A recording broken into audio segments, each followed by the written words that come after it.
Baik, Assalamualaikum warahmatullahi wabarakatuh. Saya Inayatul Maulan, PM 2121010088. Di sini saya akan menerangkan terkait materi tentang hukum perdata internasional, yaitu salah satu tugas UAS mata kuliah hukum perdata internasional. Yaitu materi yang pertama, pengertian dan ruang lingkup perdata internasional. Menurut Mukhtar Smadja berpendapat bahwa hukum perdata internasional ialah keseluruhan kaidah dan asas hukum yang mengatur hubungan perdata yang melintasi batas negara. Sedangkan Prof. Sunarti Hartono berpandangan bahwa hukum perdata internasional mengatur setiap peristiwa atau hubungan hukum yang mengandung unsur asing, baik di bidang hukum publik maupun hukum privat. Jadi, yang internasional itu adalah hubungan-hubungannya, sedangkan kaidahnya adalah hukum perdata internasional. Dengan demikian, masing-masing negara yang ada di dunia ini memiliki HPI sendiri, sehingga akan dikenal HPI Indonesia, HPI Jerman, HPI Inggris, HPI Belanda, dan lain sebagainya. Terkait subjek dan sumber hukum perdata internasional. Subjek hukum perdata internasional diterangkan Mukhtar Smadja. Subjek hukum internasional adalah segala sesuatu yang menurut hukum dapat memiliki hak dan kewajiban serta memiliki kewenangan untuk melakukan hubungan hukum atau bertindak menurut ketentuan hukum internasional yang berlaku. Subjek hukum internasional ada 6, yakni negara, organisasi internasional, Palang Merah Indonesia, Tahta Suci Seperti Vatikan, pemberontak, dan individu. B. Sumber hukum perdata internasional. Sumber HPI sama dengan sumber hukum nasional karena dia merupakan bagian dari sumber hukum nasional. Sumber hukum perdata internasional yang pertama undang-undang nasional dan kebiasaan nasional, yang kedua traktat dan kebiasaan internasional, yang ketiga jurisprudensi internasional maupun nasional, yang keempat doktrin internasional maupun nasional. Masalah-masalah pokok hukum perdata internasional. Menurut Suryani Hartono, HPI hendak mencari jawaban terhadap 3 masalah pokok yang menyangkut peristiwa hukum yang ada unsur asing, yaitu yang pertama hakim mana yang berwenang, yang kedua hukum mana yang berlaku, yang ketiga dan bila mana serta sampai di mana hakim nasional harus memperhatikan putusan hakim asing. Menurut Bayu Setio, pokok HPI itu meliputi hakim atau pengadilan manakah yang berwenang menyelesaikan, yang kedua hukum manakah yang harus diberlakukan untuk mengatur atau menyelesaikan persoalan-persoalan hukum yang mengandung unsur asing. Menurut David Disingal dan Mort G.G. Powers, bahwa permasalahan utama HPI adalah kewenangan pengadilan yang mengadili perkara tersebut, yang kedua hukum yang harus diberlakukan dalam suatu perkara yang mengandung elemen asing, yang ketiga pengakuan dan pelaksanaan putusan pengadilan asing. Ruang lingkup hukum perdata internasional. Mengenai ruang lingkup HPI, Sundarjo Gautama mengatakan bahwa adanya berbagai pendapat atau pandangan, yaitu yang pertama HPI sama dengan rights for states, yang kedua HPI sama dengan choice of law and choice of duration, yang ketiga HPI sama dengan choice of law ditambah choice of duration and condition days external, yang keempat HPI sama dengan choice of law ditambah dengan choice of duration condition des Turner and nationalities. Lalu dilanjut dengan materi yang kedua, yakni terkait dengan titik-titik pertalian sebagai penentu persoalan HPI. Istilah dan pengertian titik-titik pertalian sebagai penentu persoalan HPI. Titik-titik pertalian atau titik taut dalam HPI biasanya juga disebut dengan istilah Anastosumen Belanda, Connectionspoor atau point of contact. Titik taut atau titik pertalian adalah hal-hal atau keadaan yang menyebabkan berikutnya sesuatu style hukum. Titik pertautan dapat didefinisikan sebagai fakta-fakta di dalam sekumpulan fakta perkara, yaitu HPI, yang menunjukkan pertautan antara perkara itu dengan suatu tempat negara tertentu, dan karena itu menciptakan relevansi antara perkara bersangkutan dengan sistem hukum dari tempat itu. Macam-macam titik pertalian. Yang pertama, titik pertalian primer. Titik pertalian primer adalah faktor-faktor atau keadaan-keadaan atau sekumpulan fakta yang melahirkan atau menciptakan hubungan HPI. Yang kedua, titik pertalian sekunder. Titik pertalian sekunder adalah faktor-faktor atau sekumpulan fakta yang menentukan hukum mana yang harus digunakan atau berlaku dalam suatu hubungan HPI. Yang ketiga, faktor-faktor yang termasuk ke dalam titik pertautan primer, yaitu kewarganegaraan. Kewarganegaraan, B. Bendera kapal dan pesawat udara, C. Domisili, persoalan domisili, D. Tempat kediaman, persoalan tempat kediaman seseorang, Tempat kedudukan badan hukum atau badan hukum sebagai subjek hukum. F. Pilihan hukum inter. Untuk menjelaskan apa yang dimaksud dengan pilihan hukum inter. Yang termasuk dalam titik pertautan sekunder yaitu A. Tempat terletak benda. Letaknya suatu benda merupakan titik taut yang menentukan hukum yang harus diberlakukan. B. Tempat dilangsungkannya perbuatan hukum, tempat di mana pembuatan hukum dilangsungkan atau perjanjian dibuat merupakan faktor yang menentukan akan hukum yang harus diberlakukan.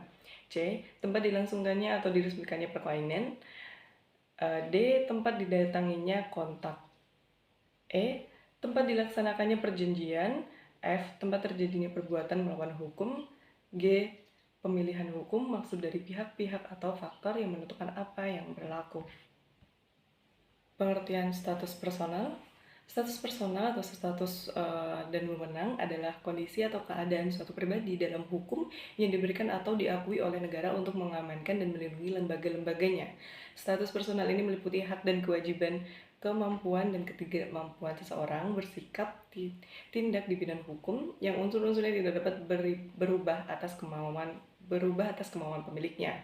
Meskipun terdapat perbedaan mengenai status persoalan ini, pada dasarnya status personal adalah kedudukan hukum seseorang yang umumnya ditentukan oleh hukum dari negara di mana ia dianggap terkait secara permanen. Persoalan hukum manakah yang harus dipergunakan untuk menentukan status persoalan seseorang merupakan salah satu persoalan fundamental dalam ajaran-ajaran HPI.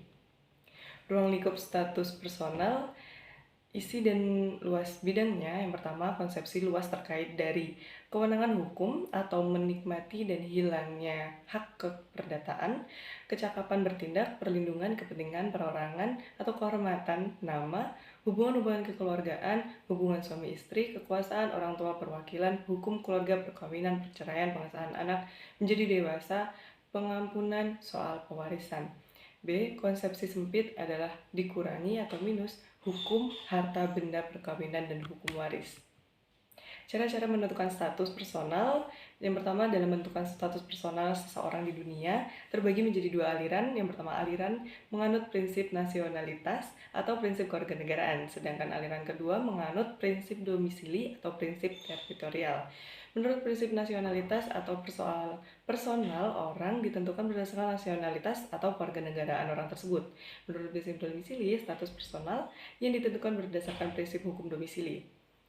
Masing-masing aliran mempunyai pembelanya dan alasan-alasan tertentu.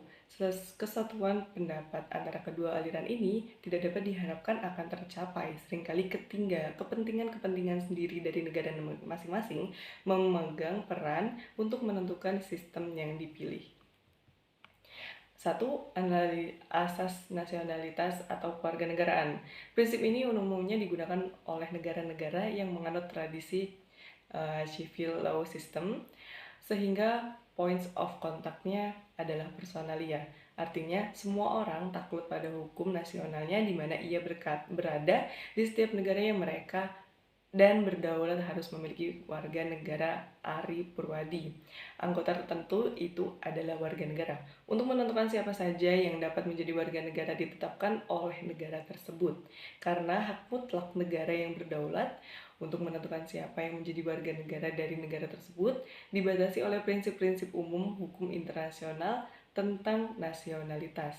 Pembatasan dimaksud dengan antara lain yang pertama, orang yang tidak mempunyai hubungan apapun dengan suatu negara tidak boleh dimasukkan sebagai warga negara dari negara tersebut. Yang kedua, suatu negara tidak boleh menentukan siapa-siapa yang merupakan warga negara suatu negara lainnya. Yang ketiga, berdasarkan asas ini, status personal seseorang ditetapkan berdasarkan hukum kewarganegaraan orang asli itu.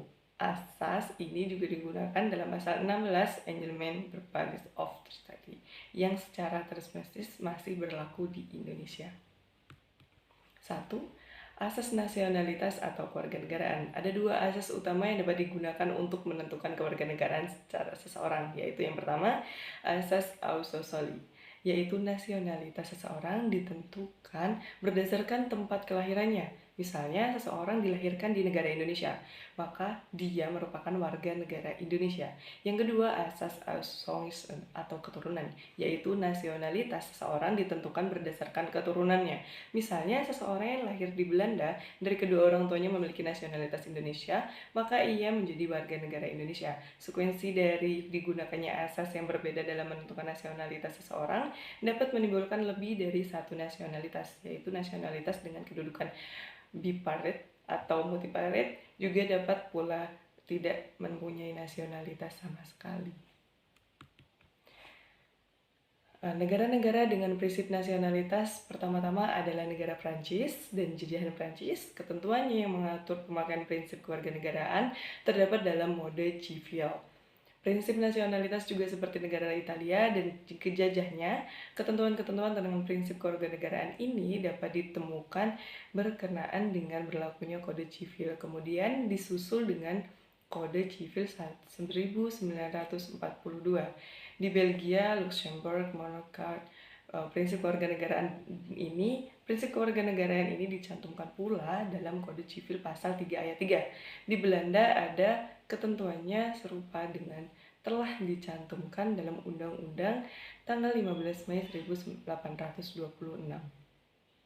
Berdasarkan asas konsistensi dalam Hindia, Belanda pun menerima ketentuan yang serupa, yaitu dalam Engelman Page of tanggal 30 April 1847 diubah menjadi 1915 nomor 299 Junto 652 pasal 16 hingga kini masih berlaku untuk Republik Indonesia. Demikian halnya dengan jajahan-jajahan Belanda lainnya. 2. Asas teritorialitas atau domisili. Prinsip ini umumnya digunakan oleh negara-negara yang menganut tradisi common law system, sehingga points of contact-nya adalah teritorial. Artinya, semua orang yang berada di dalam wilayah negara takluk pada hukum negara tersebut. Asas domisili yang dimaksud di sini hendaknya diartikan sesuai dengan konsep yang tumbuh di dalam sistem-sistem hukum common law, dan yang umumnya diartikan sebagai permanent home atau tempat hidup seseorang secara permanen. Yang kedua, berdasarkan asas ini, status dan kewenangan persoalan seseorang ditentukan berdasarkan hukum domisili orang itu. Konsep domisili pada dasarnya dapat dibedakan ketiga pengertian, yaitu yang pertama, domisili of origin, yaitu tempat kediaman permanen seseorang karena kelahirannya orang itu di tempat tertentu. Bagi anak sah, domisili of origin-nya adalah negara di mana ayahnya berdomisili pada saat itu. Sedangkan bagi anak tidak sah, domisili ibunya yang menentukan. Domisili sang ayah tersebut dapat berupa domisili of choice atau domisili of origin. Dalam hal sang ayah mempunyai domisili of choice, maka domisili tersebut merupakan domisili of choice sang anak. Jika ayah tidak pernah memperoleh domisili of choice, maka domisili of choice sang ayahnya yang menentukan. Yang kedua, domisili of independence, yaitu tempat kediaman permanen seseorang karena kebergantungannya pada orang lain. Misalnya, anak-anak di bawah umur akan mengikuti domisili orang tuanya atau istri mengikuti domisili suaminya. Yang ketiga, domisili of choice, yaitu tempat kediaman permanen seseorang yang dipilih orang itu atas dasar kemauan bebasnya. Dalam kelompok ini dapat disebutkan semua negara-negara Inggris yang menganut common law, juga Skotlandia, Afrika Selatan, dan Quebec. Dapat disebut di sini Denmark, negara-negara Amerika lain, bahwa negara yang menganut prinsip domisili adalah Amerika Serikat, British Community, Denmark, Brazil, negara-negara British dari Amerika Selatan, Amerika Dominika, Pramugari, Peru dan Ungaris, dan Amerika Tengah, dan lain sebagainya. Yang pertama, asas-asas dalam menentukan kewarganegaraan. Yang pertama, cara-cara menentukan kewarganegaraan. Kewarganegaraan senantiasa menjadi salah satu kajian studi kenegaraan. Dalam Montevideo 1933, warga negara dimasukkan sebagai salah satu unsur adanya negara. Dengan demikian, dalam pengertian umum, kewarganegaraan sebagai salah satu unsur keberadaan negara merupakan kajian ilmu negara. Dalam arti khusus, yakni kajian dari suatu negara tertentu, kewarganegaraan sebagai unsur negara merupakan kajian hukum tata negara. Oleh karena itu, ketentuan kewarganegaraan senantiasa terdapat dalam aturan konstitusi, atau dengan kata lain, kewarganegaraan merupakan salah satu materi muatan Undang-Undang Dasar. Yang kedua, asas kewarganegaraan adalah dasar berpikir dalam menentukan masuk tidaknya seseorang dalam golongan warga negara dari suatu negara tertentu. Perlunya asas kewarganegaraan adalah supaya orang yang sudah memiliki kewarganegaraan tidak jatuh pada kekuasaan atau kewenangan negara lain. Secara teoritis, penentuan status kewarganegaraan terdapat dua teori yang sangat populer, yaitu asas jus soli dan asas jus sanguinis. Asas jus soli adalah asas daerah kelahiran, artinya suatu kewarganegaraan seseorang ditentukan daripada tempat kelahirannya, sedangkan asas jus sanguinis adalah asas keturunan atau hubungan darah, artinya status kewarganegaraan seseorang ditentukan oleh tempat kelahirannya. Adanya ketentuan-ketentuan yang tegas mengenai status kewarganegaraan untuk mencegah adanya kependudukan dan status aparit dan berparit. Ketentuan-ketentuan itu juga penting untuk membedakan hak dan kewajiban antara negara-negara dan bukan warga negara. Ketentuan-ketentuan yang mengatur persoalan kewarganegaraan termasuk asas-asas kewarganegaraan yang digunakan di Indonesia tercantum dalam Undang-Undang Kewarganegaraan Indonesia, yaitu Undang-Undang dalam pasal 16 AB. Kalimat pertama dinyatakan bahwa prinsip nasionalitas yang dipakai dan berlaku. Adanya apa yang dinamakan ortodadi dan pada prinsip nasionalitas, karena dalam ketentuan hukum di Indonesia mengenai kewarganegaraan, pasal 1 angka 2 Undang-Undang Nomor 12 Tahun 2006 menyebutkan kewarganegaraan adalah segala hal ihwan dan berhubungan dengan warga negara, dan Undang-Undang Kewarganegaraan yang baru ini tengah memuat asas-asas kewarganegaraan hukum ataupun universal, asas-asas yang dianut dalam undang-undang. Antara lain, yang pertama, asas Usronch merupakan asas yang menentukan kewarganegaraan seseorang berdasarkan keturunan, bukan berdasarkan tempat kelahiran. Kedua, asas Usalis secara terbatas merupakan asas yang menentukan kewarganegaraan seseorang berdasarkan negara tempat kelahiran. Asas kewarganegaraan tunggal merupakan asas yang menentukan suatu kewarganegaraan bagi setiap orang. Asas kewarganegaraan ganda terbatas merupakan asas yang menentukan kewarganegaraan ganda baik anak-anak sesuai dengan ketentuannya yang diatur dalam undang-undang ini. Baik, dari kesimpulan materi yang ini, yaitu dari penjelasan di atas, dapat disimpulkan bahwa status persoal adalah kondisi atau keadaan suatu pribadi dalam hukum yang diberikan atau diakui oleh negara untuk mengamankan dan melindungi lembaga-lembaganya.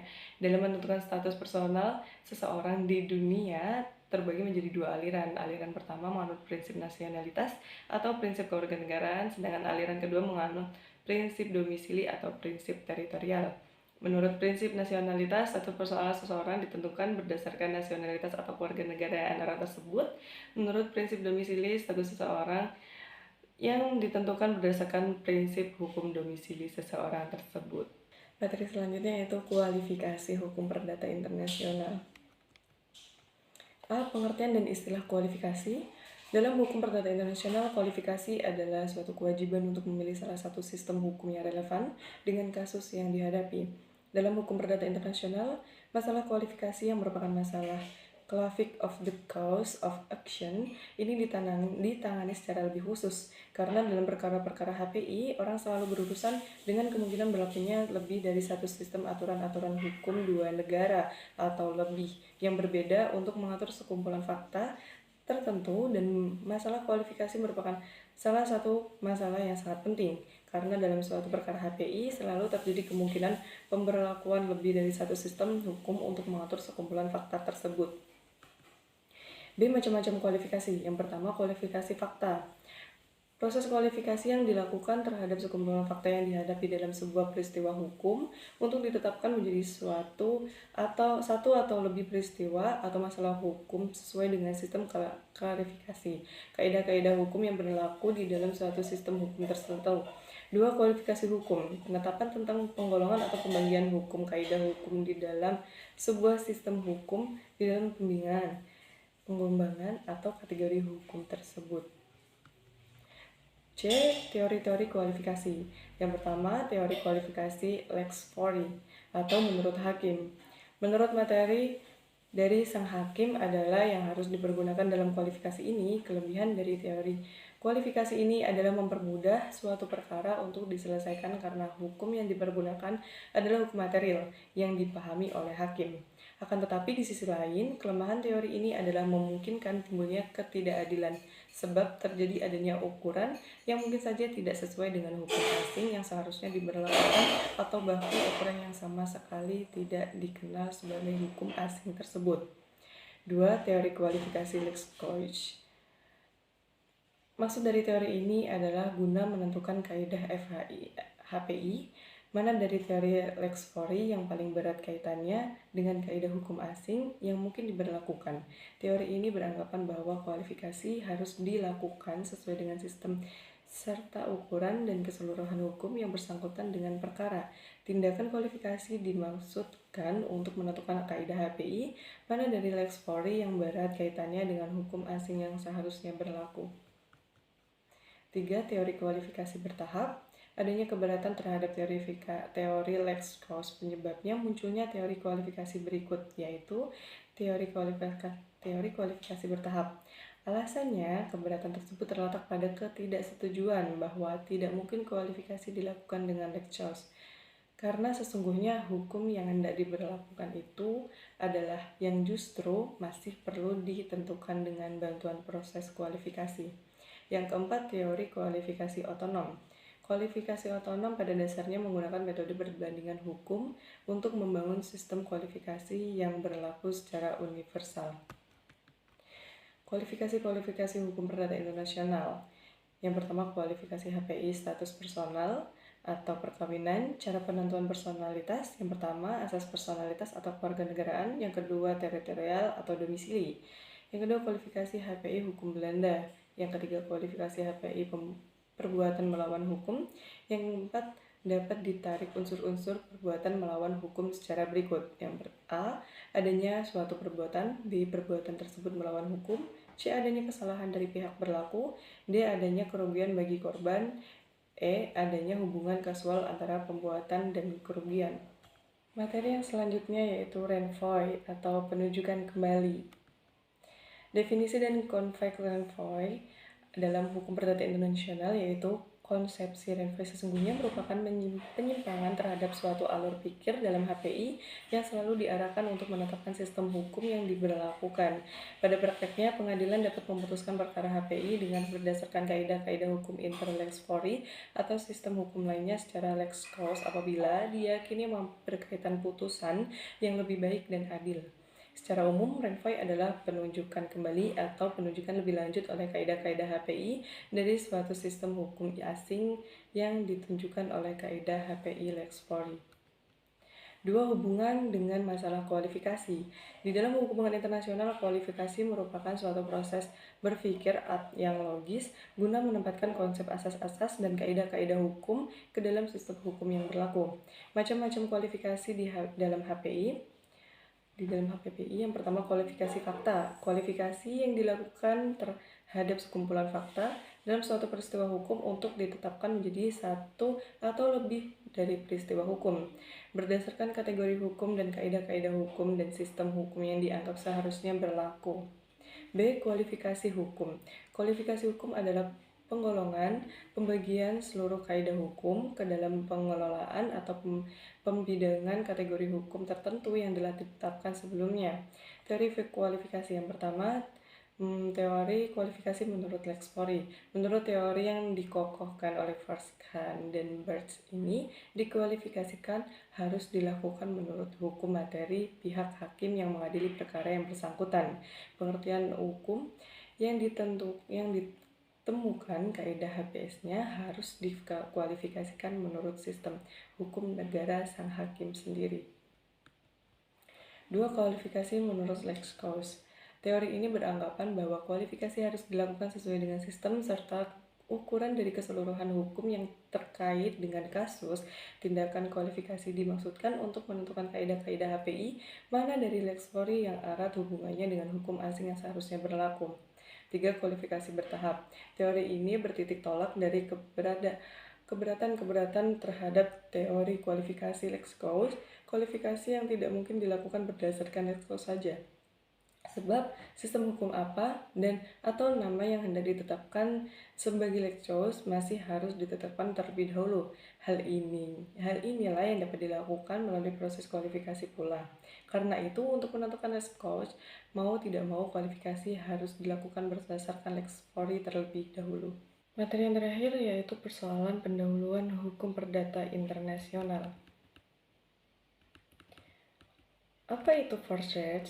Persoalan pendahuluan atau forfeit merupakan permasalahan hukum dalam sebuah perkara yang harus dipecahkan terlebih dahulu sebelum adanya putusan akhir, seperti persoalan yang menyangkut perkawinan dan HPI mengenai warisan. Apa saja persyaratan versus? Yang pertama, main issue. Perkara yang dihadapi merupakan masalah HPI yang sesuai dengan kaidah dan tunduk pada hukum asing. Yang kedua, subsidiary issue. Dalam perkara yang sama harus mengundang unsur asing yang dapat timbul sebagai masalah HPI. Yang ketiga, lex cause. Kaidah HPI untuk penentuan lex cause bagi subsidiary akan memperoleh kesimpulan yang berbeda dari main issue.